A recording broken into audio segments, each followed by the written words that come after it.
명절 아침이었어요. 새벽부터 부엌에 불을 켰지요. 시장엔 미리 다녀왔고 고기도 전날에 맞춰놨으니 손만 움직이면 되는 날이었어요.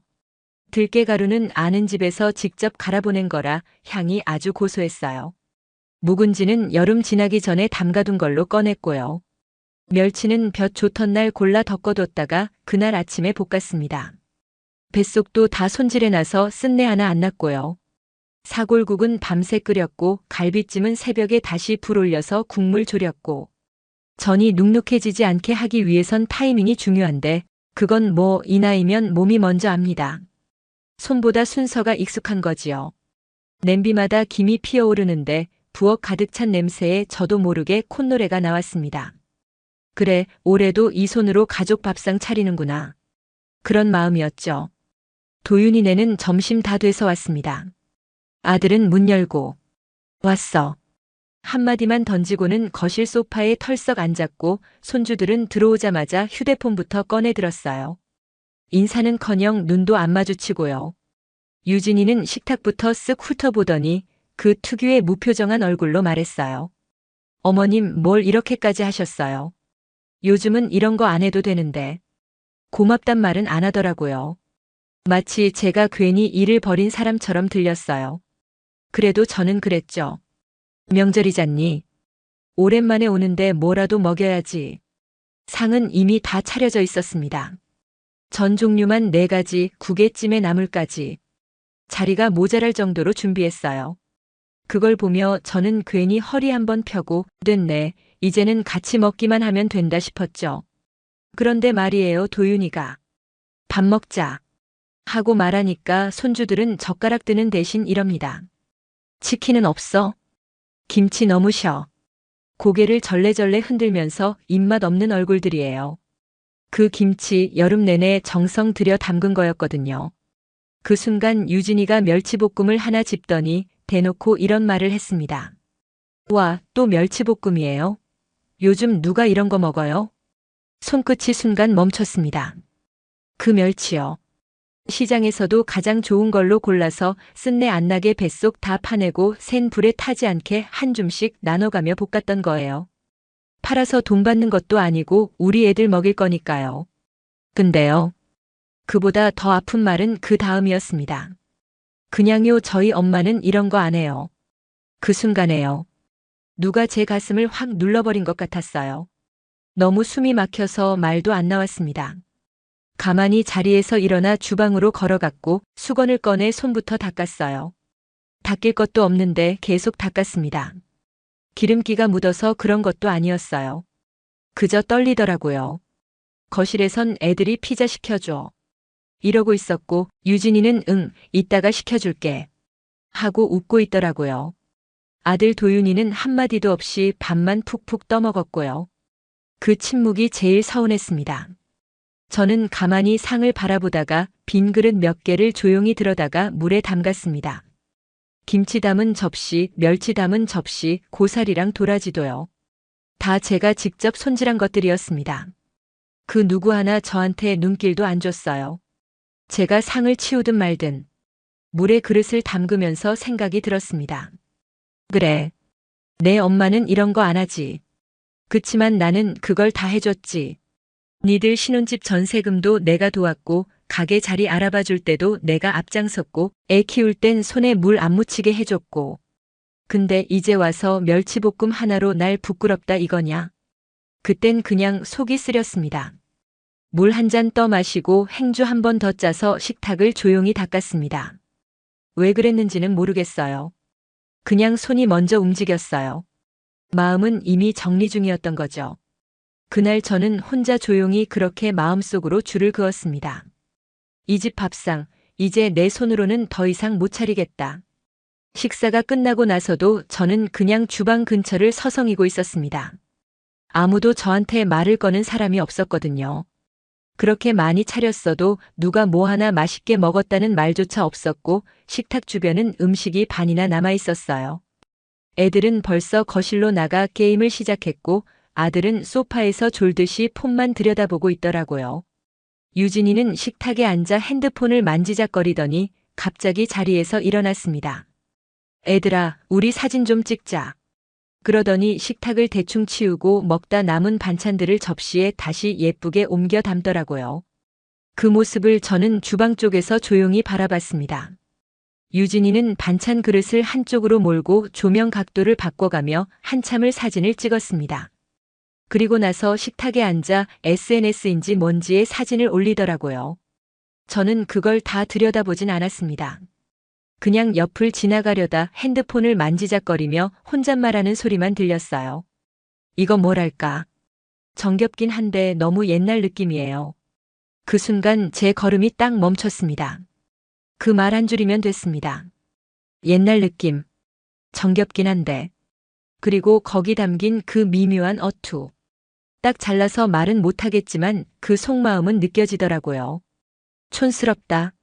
너무 투박하다. 요즘 누가 이런 밥상을 차리냐. 그런 말들이 저한텐 그대로 들리는 것 같았습니다. 순간 숨이 턱 막혔습니다. 방금 전까지 설거지를 하려고 했던 손이 멈췄고 고무장갑 끼려던 걸 그냥 내려놓았습니다. 주방 건너 거실에서 유진이가 웃으면서 중얼거리는 게 보였습니다. 고개를 까딱이며 채팅을 하고 있었고 아까 찍은 사진은 이미 올린 모양이더군요. 우리 엄마는 저런 거 안 해. 우리 엄마는 간단하게 해. 그런 말들. 내 며느리 입에서 나오지 않았어도 그 화면 너머에선 그 얘기가 오가고 있었을 겁니다. 저는 그 자리에서 한참을 가만히 서 있었습니다. 괜히 나가면 더 속상할 것 같아서요. 그때 속으로 중얼거렸습니다. 아무도 안 듣고 있겠지만 그냥 제 마음이 시켜서요. 옛날 밥상으로 키운 것들이 어느새 나를 촌스럽다 하네. 제가 차린 밥상은요. 단 한 끼도 대충 만든 적이 없습니다. 매 끼니가 제 진심이었고 제 손맛이었고 저는 그걸 부끄럽게 여긴 적이 단 한 번도 없었어요. 근데요. 그날은 처음으로 그게 부끄럽게 느껴졌습니다. 내가 해온 것들이 누군가한테는 흉이 될 수도 있구나. 내 정성이, 내 음식이 누군가에겐 옛날 냄새 나는 촌스러움일 수도 있구나. 그걸 제일 가까운 식구들한테서 느꼈다는 게 제일 아팠습니다. 그렇게 한참을 기대 서 있다가 조용히 등을 돌렸습니다. 설거지도 손에서 놓았고요. 그날 그 밤 그릇은 그냥 물에 담가뒀습니다. 마음까지 손이 가지 않더라고요. 정말 그날만큼은 그 어떤 반찬보다도 제가 제 자신이 가장 버려진 것 같았습니다. 다음 날이었습니다. 아침부터 유진이가 저를 부르더니 뜬금없는 소리를 꺼냈습니다. 어머님은 가게 쪽은 이제 좀 손 떼셔도 될 것 같아요. 주방 동선도 복잡하고 아무래도 불편하실 텐데요. 그 말을 듣는데 제 손이 딱 멈췄습니다. 막 김치 속을 버무리던 손이 그대로 공중에 멎었습니다. 손을 떼라고요? 그 가게가 누구 돈으로 세운 건데요? 그 가게 주방을 누가 설계했고 처음 가게 열자마자 식자재는 누가 발로 뛰어다녔는데요? 그런 말도 안 되는 소리를 제 앞에서 태어나게 하는 겁니다. 제가 말했습니다. 손을 떼라니 그 가게 내 돈으로 시작한 거잖니. 유진이는 눈썹 한 번 까딱하지 않았습니다. 그거야 도윤 씨 명의로 냈잖아요. 요즘은 이미지 관리도 중요한데 아무래도 어머님이 계시면 좀. 말끝을 흐리는 척하면서 속내는 뻔했어요. 가게에 제가 있으면 촌스럽다는 거지요. 가게 브랜드에 도움이 안 된다는 거고요. 그 말을 듣는데 이게 진짜 현실이구나 싶었습니다. 제가 투자금 넣을 땐 아무 말도 없던 사람들이 이젠 제가 있으면 불편하답니다. 그 가게가 제 인생의 마지막 결심이었는데 그걸 이렇게 쉽게 떼내려 하다니요. 말은 안 했지만 속으론 끓어오르더군요. 그리고는 그날 밤 저는 창고 뒤쪽 서랍장을 꺼냈습니다. 서랍 맨 안쪽에 제가 직접 봉투에 써 붙여둔 게 있었거든요. 가게 관련 입출금 내역이라고요. 겹겹이 접힌 종이봉투 안에 통장 사본이 그대로 들어 있었습니다. 저는 손전등 불빛 아래에서 하나씩 펼쳐봤습니다. 처음 가게 자리 계약금으로 나간 5천만 원. 인테리어 비용으로 빠져나간 1억 2천. 주방 설비와 인허가, 브랜드 디자인 외주비, 초기 직원 인건비까지. 자잘한 거래 내역까지 다 찍혀 있었습니다. 합치니까 3억이 넘더라고요. 그 돈 전부 제 계좌에서 나간 겁니다. 그런데 유진이는 그 가게를 자기들 명의니까 자기들 것이라고 합니다. 제가 한 일은 기억도 안 나는 거죠. 생각해보면 그땐 도윤이 회사에서 구조조정 바람이 불 때였어요. 언제 잘릴지 몰라 불안해하고 있었고, 유진이도 애들 보느라 정신이 없어서 아무 일도 못하고 있었죠. 그걸 보고 제가 속이 다려서, 그래, 차라리 내가 돈을 좀 쓰자. 가게 하나 열어주고 애들 먹고 살 길은 열어줘야지. 그 마음 하나로 제 재산을 털었던 겁니다. 그런데 이제 와서 손대라니요. 내가 댄 돈은 돈도 아니고 내 손맛은 가게에 누가 된다는 겁니까? 밤이 깊어지도록 통장 사본을 들여다보며 앉아 있었어요. 내가 무슨 바보짓을 한 건지 그제야 알겠더라고요. 그날 새벽 저는 다짐했습니다. 그래. 문서 없으면 아무것도 아니라더니 그 말 정말 맞구나. 이젠 내가 뭘 가진 사람인지 보여줘야겠다. 그 가게 내가 어떻게 시작했고 어떤 마음으로 만들었는지 이제부터 하나하나 꺼내놓을 겁니다. 가만히 있을 수는 없었습니다. 그날 밤 저는 먼저 동네에 오래 알고 지내던 회계사 친구에게 전화를 걸었습니다. 그 친구는 젊을 적부터 동네 사람들 세금 문제며 상속 문제며 도와주던 사람이었죠. 상황을 들은 친구가 그러더군요. 불례 씨, 지금부터라도 하나씩 정리합시다. 명확히 해두는 게 좋아요. 그리고는 제가 갖고 있던 통장 사본과 계약서 사본을 건네받아 변호사와 함께 볼 수 있는 법률사무소를 소개해줬습니다. 며칠 뒤 예약을 잡았고 저는 직접 거기까지 다녀왔습니다. 사무실에서 만난 변호사는 제게 딱 한마디를 했습니다. 어머님, 이건 전형적인 명의신탁 사례입니다. 명의신탁. 그 단어가 그날 제 귓속에 또렷하게 박혔습니다. 가게는 아들 도윤 명의로 돼 있었지만 실제 투자금은 전부 저였습니다. 운영에 관여했던 것도 초기 물류며 레시피며 다 제 손에서 시작된 거였으니 법적으로도 제 권리를 주장할 수 있다는 말이었습니다. 그 순간 저는 알았습니다. 이제부터는 감정으로 대응하면 안 된다는 걸요. 기억으로 우기면 아무것도 못 지킨다는 걸요. 그날 이후 저는 본격적으로 자료를 모으기 시작했습니다. 그동안 가게 관련 비용이 빠져나간 제 통장 내역. 처음 점포 계약할 때 도윤이와 주고받은 문자. 유진이가 인테리어 도면 보자며 보낸 카카오톡. 거기엔 명백히 어머님 이거 견적 나왔어요. 괜찮으시면 결제 부탁드릴게요. 라고 적혀 있었거든요. 그런 것들 하나하나 빠짐없이 모았습니다. 출력하고 복사해서 폴더를 따로 만들고 영수증도 날짜 순으로 정리해 파일에 꽂아뒀습니다. 그리고요. 제가 그때 했던 말들도 몇 번 녹음해놨던 게 있었어요. 유진이가 제게 어머님 이건 어머님 스타일이니까 주방은 어머님 편하신 대로 하세요. 라고 했던 음성도 있었고 도윤이가 엄마 이번만 좀 도와줘요. 나중에 잘 되면 엄마 이름도 넣자니까. 했던 목소리도 고스란히 담겨 있었습니다. 그걸 다시 들으면서 저는 마음속으로 정리를 시작했습니다. 그래. 이제는 내들 기억에 기대지 않겠다. 말 바뀌는 사람들한테 내 인생 맡기지 않겠다. 며칠 뒤 저는 도윤이에게 전화했습니다. 내가 그동안 준 돈이랑 자료들 정리해뒀다. 영수증도 다 있고 너희랑 했던 말들 녹음도 해놨다. 도윤이는 아무 말도 못했습니다. 무슨 뜻인지 알았을 거예요. 그때 저는 더는 화내지 않았습니다. 다만 마음속으로 한 문장을 아주 또렷하게 새겼습니다. 세상에 공짜는 없습니다. 내가 믿은 건 자식이었지만 자식도 결국 사람이지요. 사람은요. 기억보다는 문서를 믿습니다. 자료를 정리하고 나니 마음이 더 단단해졌습니다. 이젠 말로 설득할 일은 끝났다는 생각이 들었어요.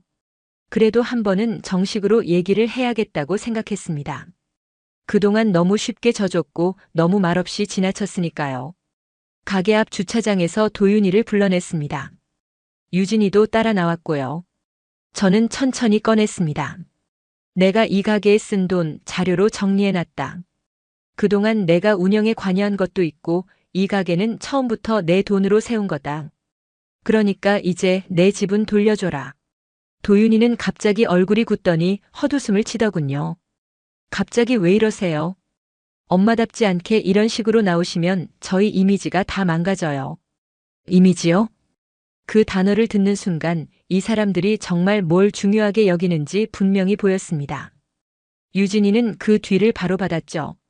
솔직히 지금 와서 그러시면 저희도 곤란하죠. 지금 직원도 있고 매출도 안정된 상태인데 이런 얘기 갑자기 꺼내시면 저희 준비가 안 돼요. 저는 그 둘을 가만히 바라보다가 말했습니다. 곤란한가 그래. 그럼 곤란하게 해주지. 그 말만 남기고 저는 뒤돌아 나왔습니다. 그 순간 제 안에서 뭔가 확실히 꺾였다는 걸 느꼈습니다. 더 이상은 설득하지 않겠다. 이젠 결과로 보여주겠다는 생각뿐이었습니다. 그날 저녁 저는 지인을 통해 소개받았던 법무법인에 전화를 걸었습니다.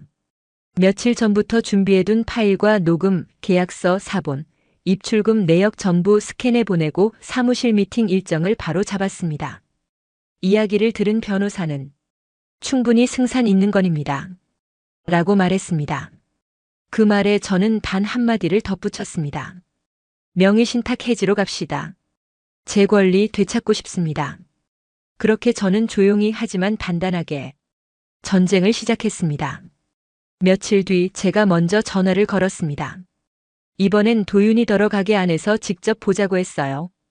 기왕이면 그 가게 냄새 맡으면서 얘기하자고요. 내 손으로 만든 밥상 위에서 시작된 이야기니 그 자리에서 끝내는 게 맞겠다 싶었습니다. 주방에 앉아 기다리고 있으니 도윤이 혼자 들어왔습니다. 유진이는 안 보이더군요. 말없이 제 앞에 앉은 도윤이한테 저는 차분히 말했습니다. 지금 이 가게 내 돈으로 지은 거야. 너희는 그냥 앉아서 이름만 올렸지. 도윤이는 잠깐 눈을 피하다가 고개를 들더니 그럽디다. 그땐 엄마가 도와준 거지. 지금 와서 말 바꾸면 그건 좀 아닌 것 같아. 저는 그 말에 숨을 고르고 천천히 답했습니다. 도와줬다고? 그래, 도움으로 끝내자. 앞으론 더 안 도와줄 테니까. 순간 도윤이 얼굴에서 색이 싹 가셨습니다. 저는 가방을 열어 계약 해지서를 꺼내 그대로 도윤이에게 내밀었습니다. 건물주한테는 이미 말해놨어. 계약 갱신 안 할 거니까 정리 들어가자. 도윤이는 손끝이 떨리는 걸 숨기지 못하더군요. 입술도 파르르 떨면서 묻더라고요. 진짜야? 이걸로 가게 문 닫겠다는 거야?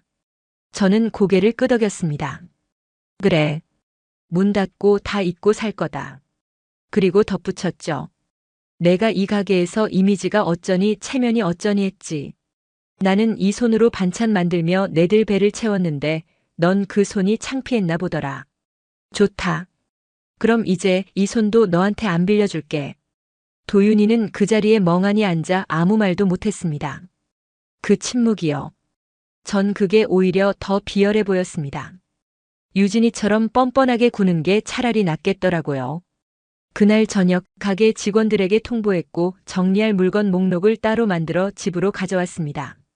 냉장고 정리부터 폐기물 처리까지 하나하나 손으로 체크하면서 제 손으로 끝을 준비했습니다.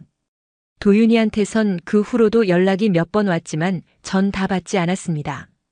그 다음 주엔 법무법인 쪽에 가서 정식으로 위임서에 도장도 찍었습니다. 명의신탁 해지, 운영 지분 회수, 재산권 반환. 그 모든 절차가 이제 제 이름으로 들어가기 시작했죠. 가게를 정리하던 날 저는 마지막으로 주방에 들어가 조리대를 한번 훑어봤습니다. 여기서 진미채도 볶았고 동태전도 부쳤고 잡채 당면을 삶을 땐 땀이 흘러내려 수건을 여러 번 바꿔 썼었죠. 그 시간들이 눈앞에서 쓱 스쳐갔습니다. 그리고 혼잣말처럼 중얼거렸습니다. 내가 이 손으로 만든 반찬보다 내들 체면이 더 중요하다 했지. 그럼 이제 이 손도 내들 밥상에 절대 안 올라간다. 가게 불을 끄고 나올 땐 아무런 미련이 없었습니다. 문 닫는 소리보다 더 크게 제 안에서 어떤 관계 하나가 딱 끊어지는 소리가 났습니다. 이제 끝이다. 그 한마디만이 그날 저를 완전히 붙잡고 있었습니다. 가게 정리를 마치고 며칠이 지났습니다. 생각보다 허전하진 않았습니다. 불 끄고 문 잠그고 돌아설 때 이미 제 마음속에서 모든 게 끝나 있었으니까요. 지분이고 명이고 체면이고 다 내려놓고 나니 오히려 속이 편했습니다. 그날 오후 핸드폰을 열어 가족 단톡방을 봤습니다. 도윤이, 유진이, 손주들, 그리고 막내 유미까지. 근데 문득 그 방이 너무 시끄럽게 느껴졌습니다. 그 어떤 말보다도 거기에 나는 없다는 사실이 선명하게 보였습니다. 그래서 조용히 방을 나왔습니다. 아무 말 없이 그냥 조용히 나가기를 눌렀습니다. 몇 분이나 지났을까? 막내 유미한테서 전화가 왔습니다. 어떤 날보다 빠른 속도였어요. 엄마, 단톡방 왜 나갔어? 무슨 일 있어? 저는 담담하게 대답했습니다. 괜찮다. 그 애들이 날 안 본 게 하루 이틀이더냐? 유미는 잠시 말이 없더니 조심스럽게 물었습니다. 근데 엄마 왜 지금 와서야? 그 질문에 저는 한참을 멈췄다가 차분히 말했습니다. 지금이 아니라 이제야 내가 눈 떴다. 그 말이 제 입에서 나오는 순간 마음속이 이상하리만큼 고요해졌습니다. 어떤 미련도 서운함도 남지 않았습니다. 유미는 말없이 제 말을 듣고 있었습니다. 그리고 나지막히 말하더군요. 엄마, 근데 나도 미안해. 그동안 엄마가 얼마나 상처받았는지 잘 몰랐어. 저는 그 말에 대답하지 않았습니다. 그저 잠깐 눈을 감았습니다. 잠시 뒤 유미가 또 말했습니다. 내가 말릴 수 있었는데 그냥 넘긴 적 많았어. 새언니한테 엄마가 섭섭해했던 거 알면서도 말 안 했고. 저는 그제야 조용히 한마디를 꺼냈습니다. 괜찮다 유미야, 너라도 알아준 게 어디니. 그리고 덧붙였죠. 엄마는 지금 아주 오래된 문을 하나 닫은 기분이야. 근데 그 문을 닫고 나니까 그 안에서 썩던 공기들이 확 빠져나가는 것 같더라. 유미는 또 한참을 말없이 있더니 마지막으로 이렇게 말했습니다. 엄마, 혹시 외로우면 말해. 내가 자주 전화할게. 그 말에 저는 미소를 지으며 말했죠. 고맙다. 근데 지금은 혼자가 더 편하더라. 통화를 끊고 핸드폰을 내려놓는데 그 어느 때보다 가볍게 느껴졌습니다. 더는 누구 눈치 볼 필요도 없고 억지로 가족이란 단어에 목매달 일도 없었으니까요. 그날 밤 저는 핸드폰 사진첩을 열어 몇 년 전 가족여행 사진을 천천히 훑어봤습니다. 그 안엔 활짝 웃는 제 모습도 있었고 고개 돌린 유진의 얼굴도 무표정한 도윤도 있었습니다. 하지만 그 사진을 보면서도 아무 감정이 안 들더군요. 그냥 끝났구나. 그렇게만 생각했습니다. 이제는 단톡방이 아니라 제 인생에서 그들을 조용히 퇴장시킬 시간이라는 걸 제 스스로도 인정하게 됐습니다. 며칠 동안 조용히 집에만 있었습니다. 폰도 잘 안 보고 TV도 잘 안 켜고. 그런데도 이상하게 불편하진 않았어요. 오히려 마음이 아주 잔잔했습니다. 그렇게 마음이 가라앉고 나니 문득 손이 허전하더군요. 칼질 소리, 국 끓는 냄새, 시장 골목 안 그 시끌벅적한 소리가 그리워졌습니다. 그 다음날 아침 저는 다시 시장으로 향했습니다. 아무한테도 말하지 않았고 그냥 장바구니 하나 들고 조용히 걷기 시작했죠. 계절은 바뀌었지만 시장은 여전했습니다. 가게 앞에 쪼그려 앉아 파 손질하던 할머니도 입구에서 순대 썰던 아주머니도 그대로 있었어요. 예전 반찬가게 자리 앞에 서니 문짝에 손때가 그대로 묻어 있었습니다. 유리 안쪽엔 먼지가 살짝 쌓여 있었고 그걸 보는 순간 가슴이 묘하게 찡해지더라고요. 문을 열고 안으로 들어갔습니다. 전기도 안 들어오고 냉장고는 텅 비어 있었지만 냄새는 남아 있었습니다. 제가 볶았던 진미채, 묵은지, 마늘종 무침 같은 게 아직도 벽에 붙어 있는 느낌이었어요. 그날 오후 저는 시장 통장님을 찾아갔습니다. 예전처럼 다시 반찬 가게 하려고요. 라고 말하니 통장님이 두 손을 꼭 잡고 말했어요. 어머님 다시 오셨네요. 진짜 얼마나 반가운지 몰라요. 그 말 한마디에 가슴이 뭉클했습니다. 그 뒤로 몇 날 며칠은 가게 청소하느라 정신이 없었습니다. 하루 종일 걸레질하고 선반 정리하고 불 다 꺼진 냉장고 닫고 문질러가며 다시 살려냈습니다. 손이 까지고 허리도 아팠지만 그때 느껴지는 피곤함은 이상하리만큼 기분 좋더라고요. 첫날 문 열고 반찬 몇 가지 내놓은 날이 기억납니다. 진열대에 멸치볶음, 연근조림, 동그랑땡을 놓아두고 혼자 의자에 앉아 창밖만 보고 있었습니다. 그런데 아침 장 보던 할머니 한 분이 가게 유리문을 열고 들어오셨습니다. 어머, 진짜 다시 여셨어요? 이 맛 그리워서 몇 번이나 왔다 갔는지 아세요? 그 말을 듣는 순간 눈시울이 확 뜨거워졌습니다. 그날 하루 동안 어머님 진짜 반가워요. 이젠 어디 안 가시죠? 명절 때 또 부탁드릴게요. 그런 말들을 몇 번이나 들었는지 몰라요. 그날 제가 느꼈습니다. 그래, 내 밥상은 여길 떠나질 않았구나.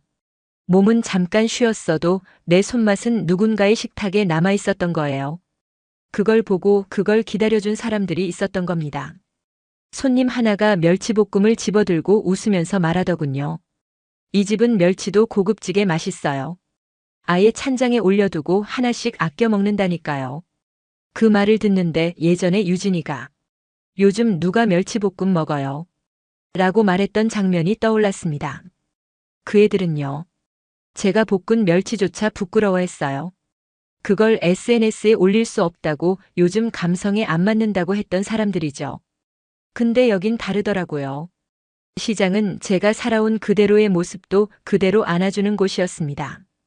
그날 가게 문을 닫고 집에 돌아오는데 발걸음이 참 가볍더군요. 하루 종일 일해서 무릎은 아픈데 마음은 그렇게 가볍고 따뜻할 수가 없었습니다. 혼잣말로 중얼거렸습니다. 그래, 이게 내 자리였지. 누가 뭐래도 이게 내 밥상이고 내 삶이지. 그날은 평소보다 손님이 많았던 날이었습니다. 시장에 방송 촬영이 나온다고는 들었지만 설마 제 가게까지 들어올 줄은 몰랐습니다. 시장 상인회에서 어머님 가게만큼 전통 있는 집이 또 어딨냐? 며 추천했다고 하더라고요. 저는 손사래를 쳤지만 방송국 촬영팀이 카메라를 들이대고는 반찬 하나만 설명해 주세요. 라고 하니 마다할 수 없었습니다. 조명 아래서 멸치볶음 하나 집어들고 말했죠. 이건요, 마늘이랑 간장 비율이 생명이에요. 탄맛 나면 버려야 하고요. 뱃속 쓴내 빼려면 먼저 살짝 볕에 말려야 해요. 진행자가 웃으며 묻더군요. 직접 다 하세요? 저는 고개를 끄덕였죠. 네. 시장에서만 40년 했어요. 이젠 손이 먼저 움직여요. 그렇게 인터뷰는 금방 끝났고 생각보다 간단히 지나간 일이었는데 며칠 뒤에 그게 지역 방송 메인 뉴스에 나갔습니다. 퇴근 후 집에서 TV를 틀었는데 전통의 맛, 다시 피어나다라는 자막과 함께 제 얼굴이 화면 가득 나오는 겁니다. 혼자 앉아보면서 괜히 웃음이 났어요. 이 나이에 뉴스에 나온다고 누가 상상이나 했겠어요. 그 시각 다른 곳에선 또 다른 일이 벌어지고 있었답니다. 서울 강남 어디쯤 되는 고급 카페였대요. 유진이가 친구들과 앉아 커피를 마시고 있었답니다. 카페 안에 걸린 TV에서 뉴스 소리가 나오자 무심코 고개를 들었다고 해요. 화면 속에서 멸치볶음을 설명하던 제가 그대로 잡히자 유진이 얼굴이 하얗게 굳었다더군요. 화면엔 시장 반찬집이라는 자막이 붙어 있었고 제 이름 석자까지 또렷이 나갔습니다. 뒷배경엔 가게 전경이 나오고 단골 손님들이 여기 없으면 안 돼요. 이 집 맛이 진짜예요. 라고 인터뷰하는 장면도 이어졌답니다. 그걸 보던 유진이 앞 테이블에서 누군가 그러더래요. 어머, 저 집 음식 진짜 맛있대요. 근데 아들네랑 연 끊었다던데. 이유가 뭐였더라.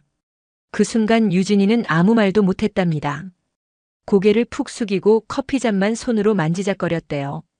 말을 잇지도 핑계를 대지도 못하고 그저 입술만 꾹 다문 채 앉아 있었다더군요. 그 얘기는 나중에 시장 지인이 전해줬습니다. 제가 그 얘기를 들었을 땐요. 화가 나지도 않았습니다. 오히려 이렇게 생각했죠. 그래. 이제야 그 애도 알았겠지. 내 밥상이 창피한 게 아니었단 걸. 카메라 앞에서도 저는 숨기지 않았습니다. 시장에서 반찬 파는 사람이고 멸치볶음에 인생을 담은 사람이고 내가 내 손으로 일군 자리를 당당하게 밝히고 싶었어요. 그 애들은 그런 걸 부끄럽다 했지요. 체면에 안 맞고 요즘스럽지 않고 SNS에 올릴 수 없다고 말했지요. 근데 결국엔 그 화면이 전한 게 무엇이었을까요? 제가 살아온 삶이었고 제가 지켜온 맛이었고 그 누구도 대신할 수 없는 저만의 이야기였죠. 그날 이후로 가게에 손님이 더 늘었습니다. TV에서 봤어요. 진짜 손맛 그대로네요. 그런 말들을 하며 찾아오는 사람들이 많아졌어요. 가게 문 닫고 싶었던 날도 있었고 손가락이 안 펴져서 장갑조차 못 끼던 날도 있었는데 지금은 다시 내 손으로 내 삶을 차려내고 있다는 게 느껴졌습니다. 그리고 다시는 그 누구의 밥상에 제 손이 들리지 않을 거란 것도요. 오늘도 저는 멸치를 볶았습니다. 손에 익은 팬을 꺼내고 한 줌씩 나눠 볶으면서 불 조절을 조심했습니다. 마늘 다진 것, 간장 비율, 참기름 넣는 타이밍까지도 예전 그대로 했습니다. 사람들은 이걸 그냥 반찬이라 하겠지만 제겐 그게 아니었습니다. 이건 제가 살아온 시간이었고 제가 견뎌온 모욕과 침묵 위에 다시 세운 제 자리였습니다. 볶는 내내 생각이 많았습니다. 도윤이 얼굴도 떠올랐고 유진이 말투도 떠올랐습니다. 우리 엄마는 이런 거 안 해요. 요즘 누가 멸치볶음 먹어요. 그 말들 처음엔 가슴 깊이 박혀서 잠도 못 자게 했던 말들이었죠. 그 말 한 줄에 제가 살아온 삶이 전부 부정당하는 것 같았고 그 손가락질이 제 존재를 밀어내는 소리처럼 들렸었습니다. 근데 지금은요. 그 말들이 하나도 무섭지 않습니다. 이젠 제 안에 아무것도 남기지 않아요. 그 말들은 저를 흔들지 못합니다. 왜냐고요? 나는요, 창피한 밥상을 차린 적이 없으니까요. 내 손으로 만든 반찬은 그 누구 앞에서도 부끄럽지 않았습니다. 그 애들이 날 창피하다고 했을 뿐이지요. 그 애들이 세련되지 않다고 말했고 촌스럽다고 말했을 뿐이지 제가 창피한 게 아니었습니다. 그 애들은 자기들이 뭘 잃고 있는지 몰랐던 겁니다.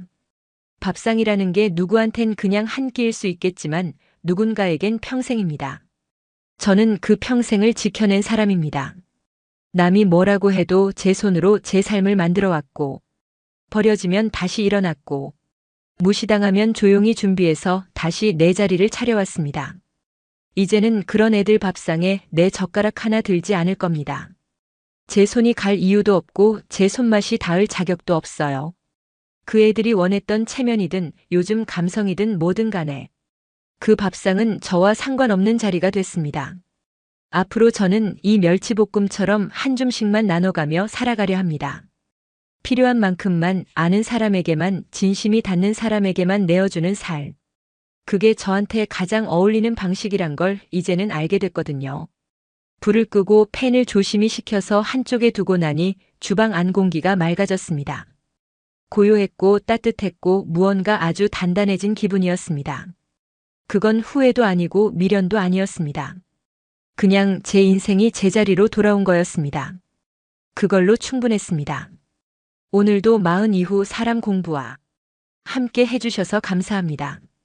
이 사연이 여러분 마음에 작은 울림이 되었다면 좋아요와 구독 그리고 알림 설정 부탁드립니다. 다음 시간에는 또 다른 인생의 이야기로 당신의 하루에 따뜻한 동행이 되어 드릴게요.